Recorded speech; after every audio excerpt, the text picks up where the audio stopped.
Não, esse é o pai e esse outro ali é os filhos, ó. Aí agora eu já vou separar, que o pai já criou eles, ó. Separei, deixei só o pai, que a fêmea tá aqui nas pernas deles. Já tá todo criado, tá vendo?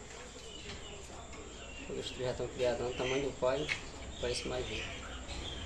Com um corpo, né? Agora eu vou tirar eles e vou botar na outra gaiola lá. E vou mostrar pra vocês como é que vai ficar. Agora eu botei eles aqui, separei, botei na outra gaiola aqui que tem mais espaço. Os três aí, já estão criados, o rabo tá tamanho do grande, isso aqui é um filhotão, mas já mais velho que eles um pouco. Então, o tamanho do pai, já o rabo grande, comendo tudo. O pai ele já estava alimentando ele, o pai que é bom para tratar. Vocês acham, já tá bom, né? Já tá bom de tirar mesmo.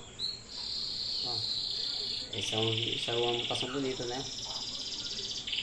Assim, eu sempre gosto dessa cor. Esse daqui nasceu cobra. Esse ali já tinha ali, já tinha um canal vermelho. Canal amarelo.